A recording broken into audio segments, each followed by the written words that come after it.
Olá, amigos do meu canal Marcelo Cavalcante, tudo bem? Estamos de volta para mais um bate-papo aqui no canal.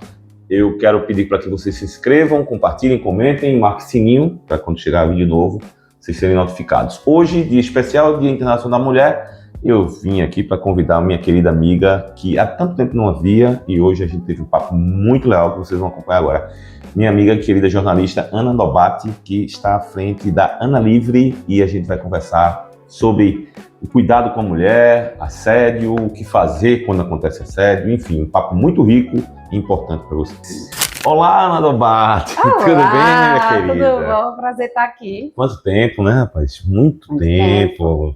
A gente tentou fazer essas contas, mas não tem calculadora que registre.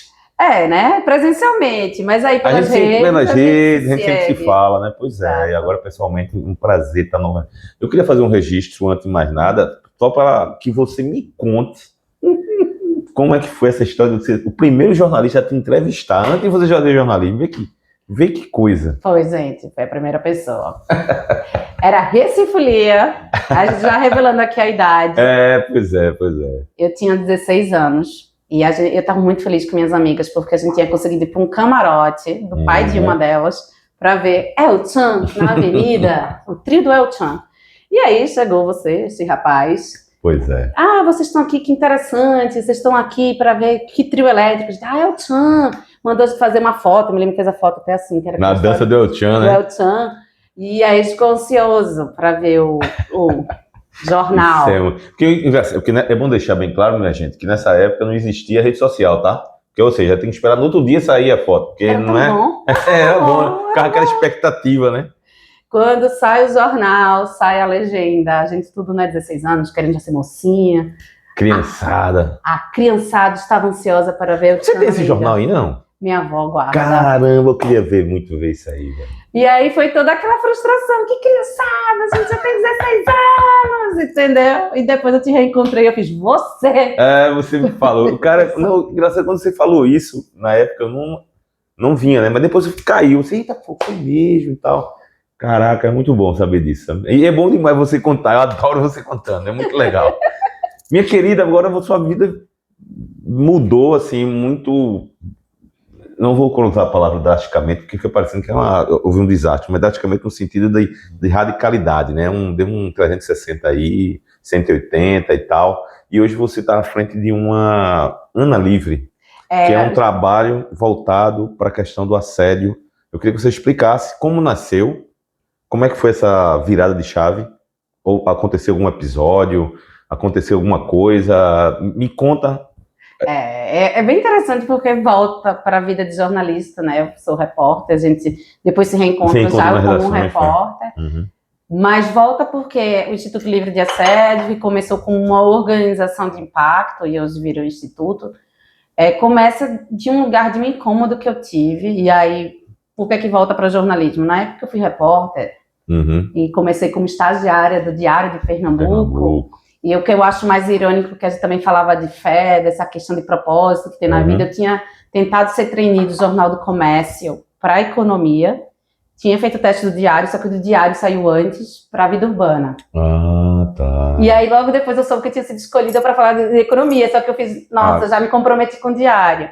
E foi numa época que se matava muito mulher no Recife. Eu não sei se você lembra, mas Recife já foi uma das capitais onde mais se matou mulher no mundo. Cara, diminuiu. A gente não pode dizer que diminuiu. Porque, sinceramente, eu fico tão abismado assim no noticiário, sabe, Aninha? Cara, morre de grupo, cara. Parece uma, né? De grupo, não é uma não. Morreu uma hoje, não. Sei lá, 5. Cara, é absurdo. Eu acho que assim, quando a gente tá falando aí, gente falando aí de corte temporal, aquilo ali era o quê? 2004? Por aí. Né?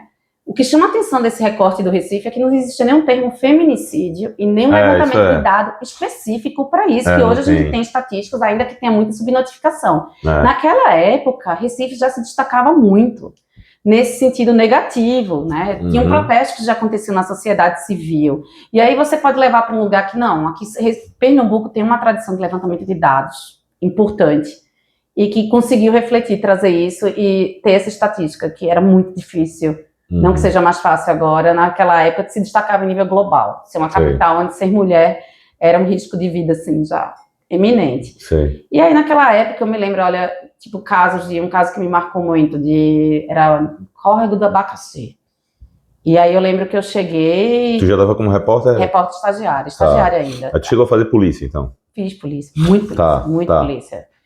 E aí, nesse lugar, porque o que aconteceu é aquela loucura de redação, né? Rosemaria, que era produtora, fez, vai pra lá porque parece que acharam um corpo.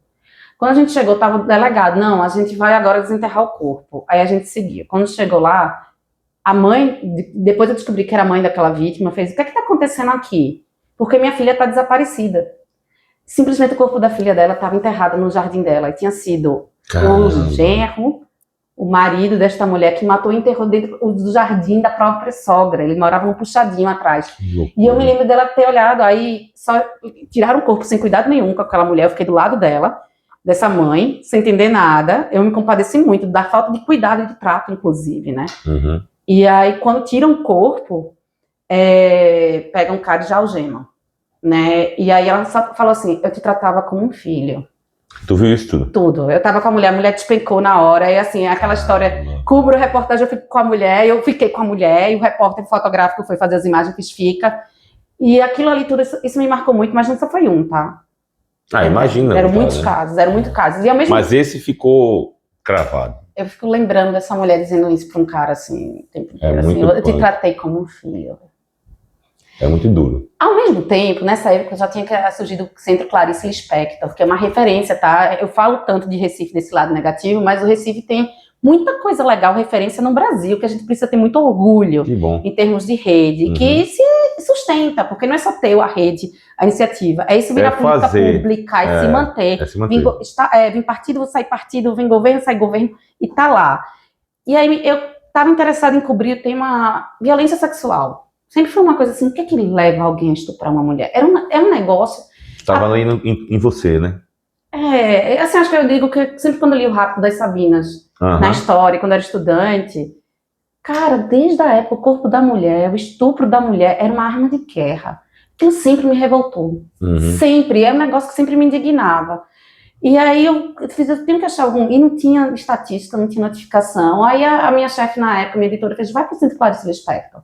Bate um papo, sempre para quem não sabe, o Centro Clarice Lispector, que fica ali perto da Unicap, da Rua do Príncipe, sim. Ele é um centro integrado de reabilitação das mulheres, no sentido de receber essas mulheres, dar abrigamento, encaminhá-las, inclusive, para empoderamento econômico, para que elas consigam ter a medida protetiva e ter todo o encaminhamento para que elas saiam da situação de risco de violência e evite o feminicídio. E acompanhamento psicológico ou psicossocial, obviamente. E aí eu me lembro que eu sentei e aquele lugar tinha uma paz. Fiz, nossa, é tão pesado aqui, recebe vítima, mas tinha uma paz. As pessoas tratavam tão bem as pessoas. E aí eu sentei do lado e tinha uma mulher muito bonita, ela tinha uns dreads, assim. E ela sentou do meu lado, tirou uma malinha assim, fez pra mim, você quer? E aquela mulher tava muito cheia de vida, porque tem pessoas que são bonitas, e tem pessoas que são mais bonitas ainda quando elas estão cheias de vida, concorda? É o caso dela. Eu fiz assim, que mulher alegre, que mulher feliz. Aí ela fez, toma aqui uma balinha pra você. Aí eu fui, conversei com o pessoal pra ver se pegava, que a gente chama de gancho, né? De repente tá acontecendo alguma coisa ali, que tem algum dado, que vale uma matéria. Quando eu voltei, tava esperando o carro do jornal, aí o segurança falou, sabe aquela mulher que te deu a balinha? Essa mulher chegou sem vários tufos de cabelo que o marido arrancou. Caramba, velho. Aí eu fiz, ela chegou aqui, ela não se identificava nem como gente. E olha esta mulher agora. Ela continua vindo aqui para acompanhamento psicossocial. Aí eu não sei se o cara estava preso. Eu sei que a vida da mulher voltou, se restabeleceu. Então, eu digo que volta para o jornalismo, porque enquanto repórter, que eu nem imaginava que eu ia trabalhar com esse tema, eu conheci o extremo da morte, conheci o assédio também, porque ser mulher trabalhando em ambientes masculinos, você também tem isso. E também conheci o lugar da esperança. Que olha no Recife, que teve tanta morte, foi aqui no Recife que eu encontrei o poder de você ter rede, ter política pública, do cuidado, de mostrar para essas mulheres que tem saída. Mas isso precisa de um compromisso coletivo. Mas aí, no caso, você, com essas suas circuladas pelo país e por algumas cidades, você aponta Recife como uma das que tem uma preocupação voltada para o assédio ou para o feminicídio? Eu acho que são coisas diferentes. Não, são dois diferentes, concordo. Eu acho que Recife tem muita coisa legal. Por exemplo, o Hospital da Mulher e o Hospital Vilma Lessa. Para quem não sabe também, mulher que é vítima de estupro, um crime que fere a dignidade.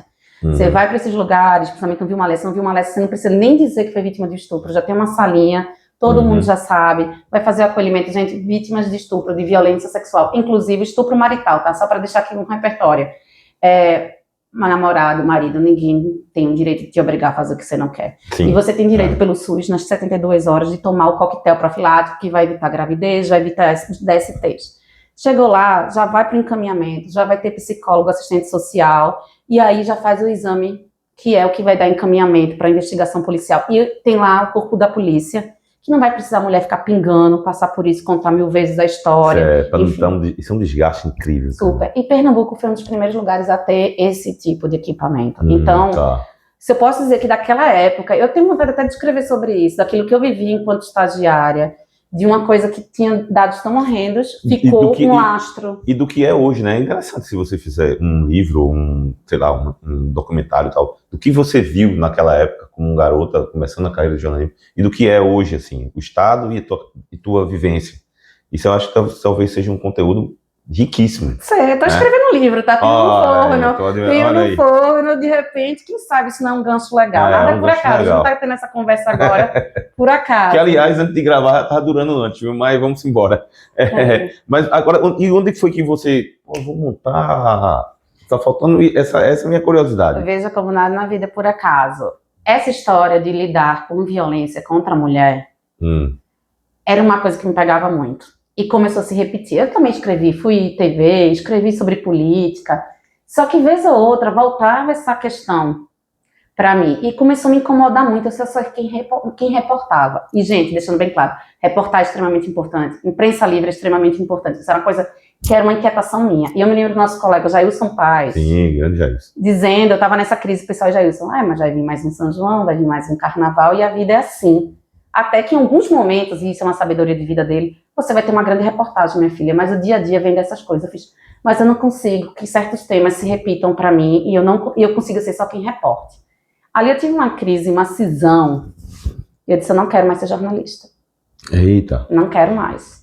E aí, na época, eu fazia administração na FECAP, né, na UPE, e conversei com um professor meu muito querido, o professor Otto Benar, e falei, eu tô assim...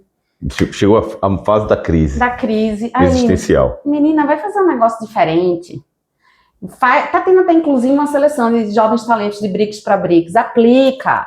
Eu apliquei, passei, fui bater na China. Então, a minha vida dá esse corte abrupto, assim. Nesse lugar de crise, fui trabalhar em Wuhan, gente, em 2007. Wuhan, que depois ficou famosa pela cidade do Covid. Foi literalmente pra China, assim. Vai pra China e foi pra lá, tá. E aí eu me lembro muito do pessoal dizendo, você é doida, não tá indo pra Europa fazer. Gente, vocês não leram a capa da Exame? A China vai dominar o mundo. Pega o fio.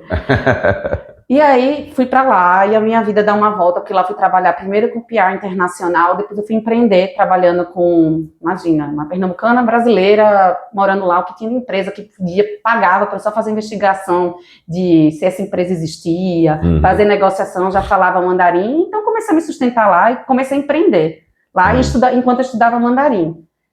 Trabalhei em Dubai também. E aí tinha algumas coisas que me marcavam nessa jornada, que era a sensação de segurança mesmo, de tipo assim, 5 horas da manhã, tô voltando da balada em Xangai, falando no telefone, não vivo isso no Brasil, isso me marcou. Mas foi principalmente em Dubai, um lugar extremamente conservador, muçulmano, meu chefe era muçulmano, né, eu andava toda coberta, que eu não via malícia. Tinha um outro tipo de medo, quando eu saía do trabalho, a gente tinha que sair às vezes até com segurança, então quando a gente saía, se não fosse para um shopping ou para um ponto turístico, eu tinha que ir com segurança da empresa. Mas nas relações de trabalho era tudo muito respeitoso, sem malícia. Certo. Eu volto de lá para o Brasil bombando, né, 2010, lembra assim, aqui a crise vai ser uma marolinha, lembra disso? Lembro, claro. Eu voltei falando um pouco de árabe, falando chinês, com uma experiência fora, arranjo trabalho no meio corporativo, e vou trabalhar no meio de uma fábrica. Certo. E aí eu comecei a viver com machismo. Exacerbadíssimo. E tinha malícia também. Eu fazia, gente, é muito estranho, porque eu tô me sentindo incomodada, inserida na minha cultura, e lá eu não sentia. E não sentia, não é estranho, né? Que tem, não tô dizendo que não tem, mas era na relação de trabalho que tinha lá. E eu me lembro muito do meu gestor de RH dizer assim, essa vaga é para um homem. Era uma vaga que abria mercado na Ásia. Então, passava um mês quase na Ásia, viajando sozinha para fazer negociação. Essa coisa da vaga para um homem era lá ou aqui? Era aqui. Era aqui. Era aqui. E o meu gestor de RH dizia assim, veio você porque só tem você, porque falava mandarim e tal. Mas essa vaga era para um homem. Aí você vai vivendo esses lugares que eu não vivia lá, E eu acho que começa essa jornada aí do tipo, tem alguma coisa aqui que não tá legal. E logo depois eu vou trabalhar na Natura, empresa extremamente feminina. Meu chefe era um líder homem, super legal. Trabalhei com um homem super respeitoso. Eu digo, é o outro lado da moeda. Sim, sim. Porque, olha só, dá para trabalhar com respeito.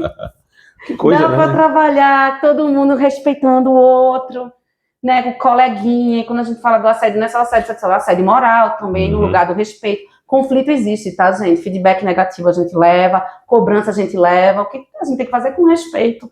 Aí eu conheci o papel do canal de denúncia e da governança, porque a Natura é uma empresa que preza, na época eu trabalhava lá, e eu não vou dizer que nada é perfeito, que nada na vida vai ser perfeito, tá, gente? Tinha uma coisa muito legal, que era prezar pelo valor das relações e do respeito, e isso foi vivido na prática. Vem lá, eu também trabalhava com a área de impacto, depois disso eu vou trabalhar no Rio 2016. Porque eu cuidava de Ásia, e tinha uma vaga lá aberta que não se preenchia lá, que era alguém que conhecesse a Ásia. Vou-me embora para o Rio, fico 2 anos lá, e tinha uma coisa muito legal. Estou trabalhando com o maior evento do mundo, a Olimpíada.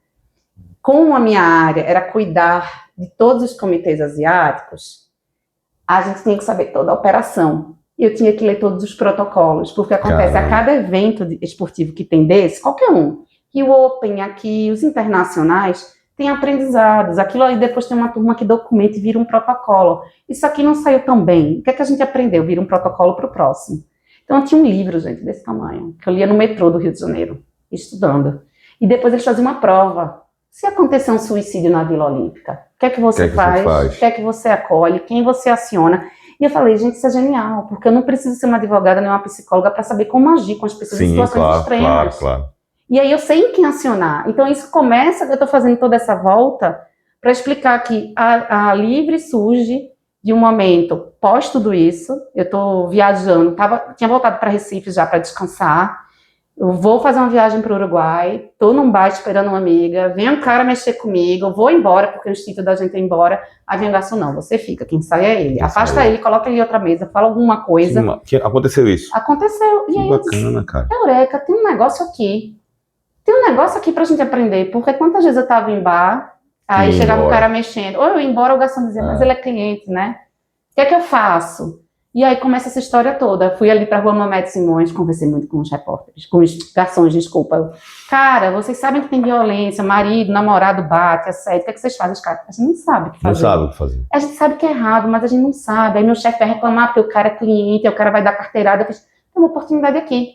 Lembra do protocolo?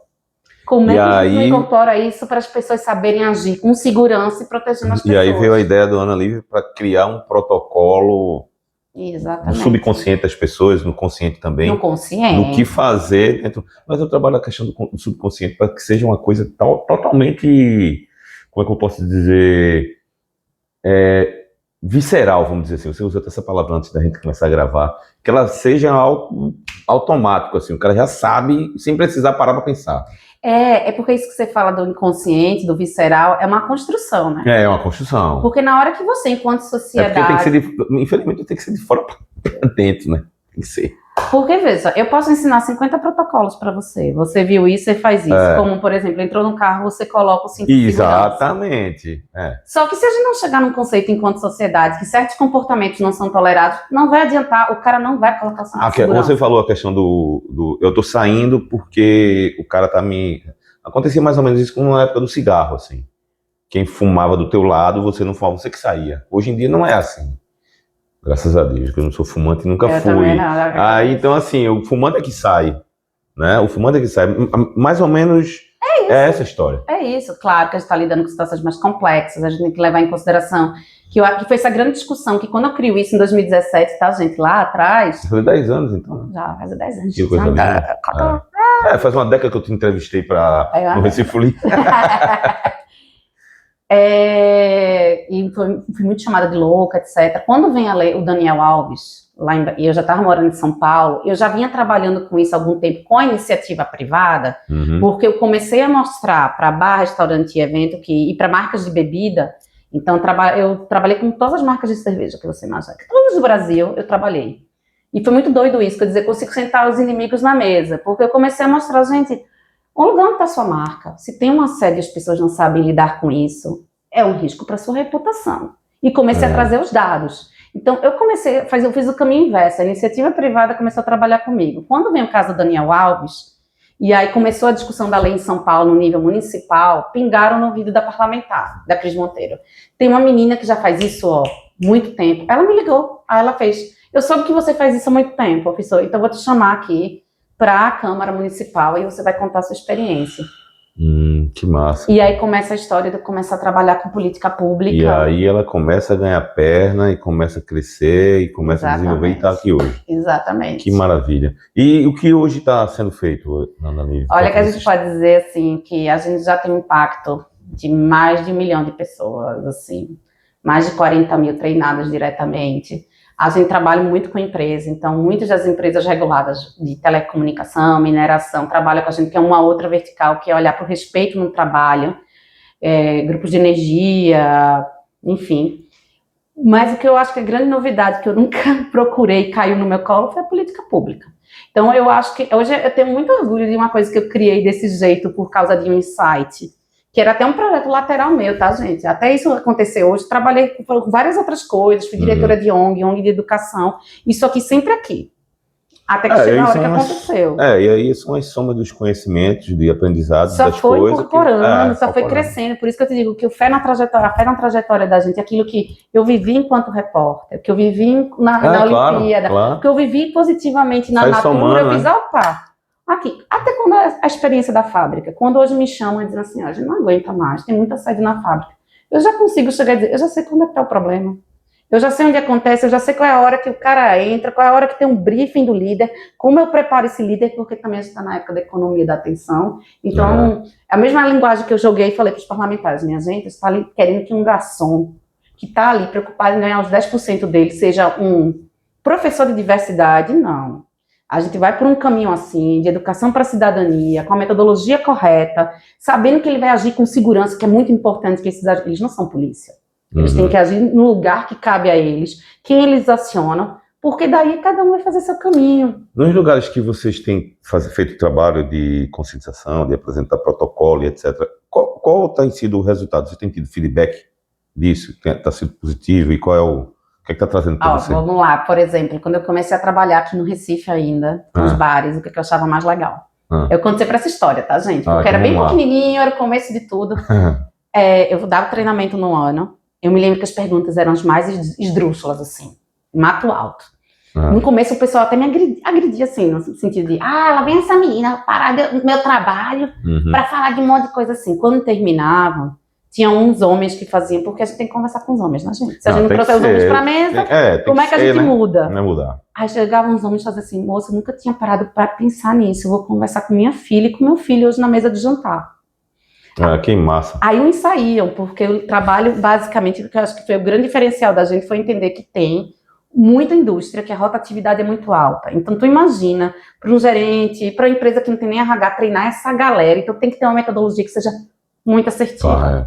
Pode crer. Aí eles saíam e iam para outro restaurante, que inclusive tem as altas estações, o pessoal vai girando, fazia, moça, vem daqui falar com o meu gerente.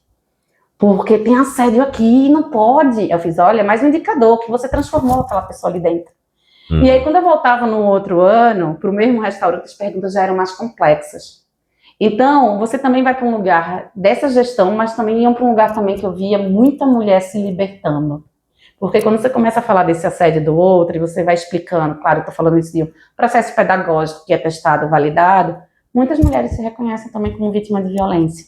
E aí elas vão também para um lugar delas de tipo, não pode, nem fiquei, eu sei como pedir ajuda, e vão se libertar de um outro ciclo, que é o ciclo da violência doméstica, que eu vivo com meu parceiro, e aí volta para Clarice Lispector, que bom que a gente tem equipamentos aqui em Recife, o CEAM em Olinda, né, que aí mulheres, vocês têm todo o direito de buscar ajuda, e de novo, não é só a polícia que resolve, a polícia a gente quer que a investigação chegue, mas se você precisa se fortalecer, procure centros de referência. A questão do trabalho voltado para violência doméstica, como é que está sendo, a Ana Lívia também trabalha essa questão? Porque isso é parte do processo. Não, mas é porque é o seguinte, a gente tem falado aqui a questão de empresas, de bares, de locais públicos e etc. E aí você vai lá no X da questão, lá no cérebro, vamos dizer assim, da empresa e coloca para as pessoas, é assim que tem que funcionar e vai.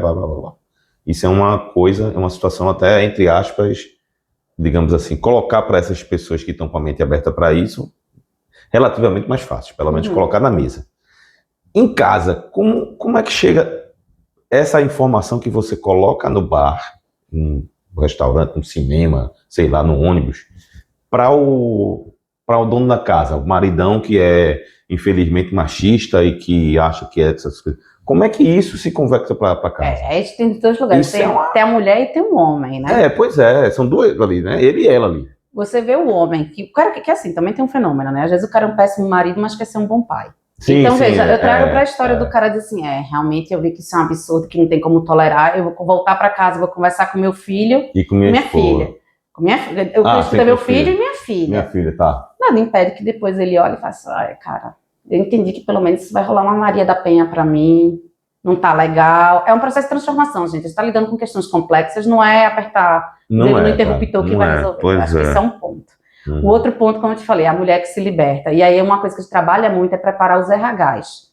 E aí eu digo que assim, não adianta você tentar encobrir e não falar sobre isso. E isso é uma coisa que a gente também trabalhar os RHs, os gestores. Porque se você está trabalhando com mulher, você vai lidar eventualmente com uma vítima de violência doméstica e tem que saber acolher e encaminhar para a rede. Só para complementar minha pergunta e complementar o que você está falando, você já chegou tipo assim, a ir para, como é que chama, associação de moradores, por exemplo?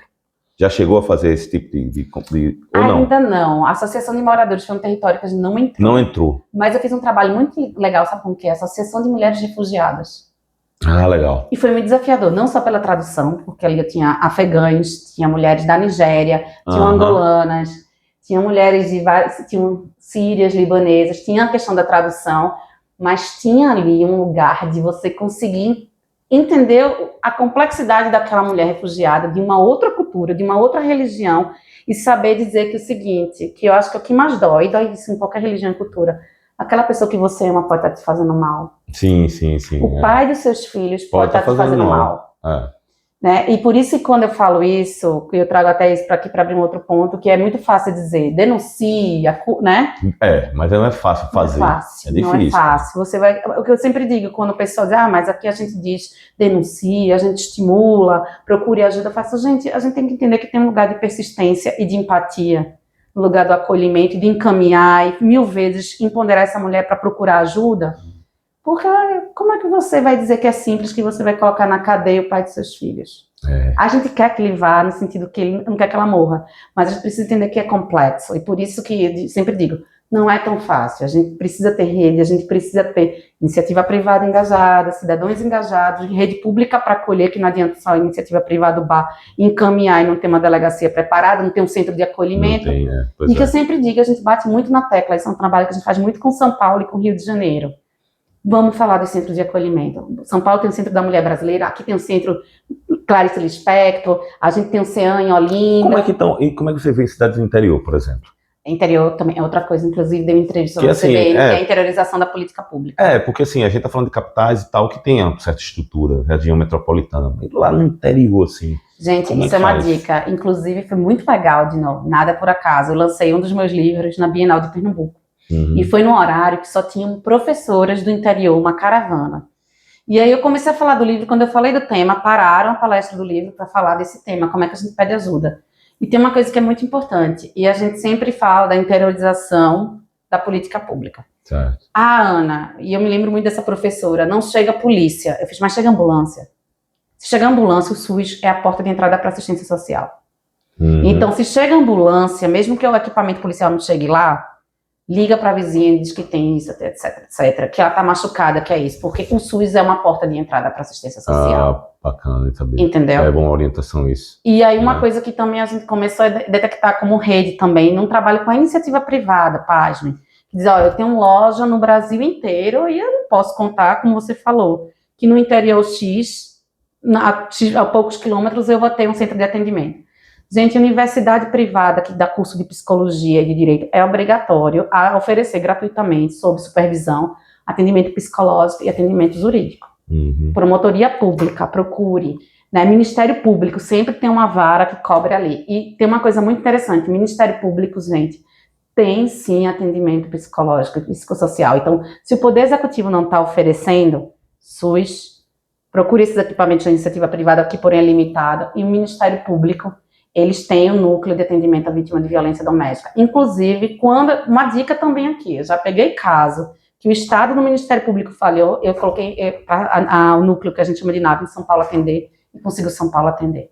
E conseguir as protetivas e toda a negligência que aquela mulher estava passando ser revertida. E como é que as pessoas podem acessar e chegar ao Ana Livre? institutolivredeassédio.com.br, @livre de assédio no Instagram, vocês acham a gente, e a gente tem muito orgulho de ser parceiro técnico do Ministério Público de São Paulo, e o que chega para a gente poder encaminhar para a rede, para que tenha um atendimento com dignidade, e a gente faça essa rede funcionar. Que bom. Minha querida, depois de sei lá quantas décadas da primeira entrevista, né, super rápida ali no camarote do... No caderninho. Olha, eu quero só dizer a vocês o seguinte, eu não estava lá não, para curtir lá o El Chan. Estava trabalhando, hein?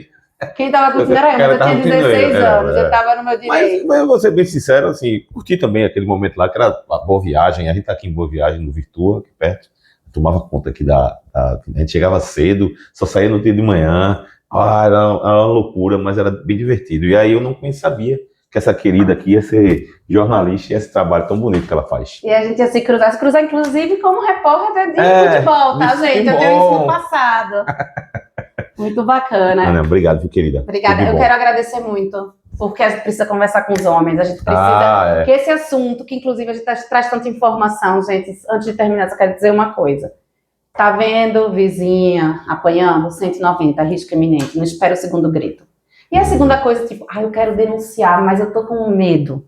Porque, né, se eu disser pro 190, eu tenho que me identificar. Pelo 180 você consegue denunciar, inclusive anonimamente. Olha, eu escuto o grito, o marido dela é fulaninho, mora aqui. E qual é a expectativa que a gente tem? Expectativa, né, gente? Porque, pelo menos, é o que a rede diz, é que a guarda municipal vá lá, ou a polícia bata lá e diz o que é que está acontecendo. E é dessa insistência que a gente faz de pequenos atos, pequenos protocolos, de impactos que a gente consegue fazer numa sociedade melhor. Eu costumo fazer entrevista aqui sem nenhum tipo de previsão de tempo, assim, no sentido de hoje é quarta, hoje é quinta, qual o dia. Eu sempre coloco minhas entrevistas nas segundas. Essa aqui é especial porque vai no dia exatamente do Dia das Mulheres. Portanto, parabéns a todas as mulheres, que vocês vivam cada vez felizes e nos façam esse mundo ainda mais felizes. E é por isso que eu convidei a Aninha para a gente bater esse papo. Beleza? Eu agradeço, porque o mundo feliz é um mundo sem violência, não é? Com certeza.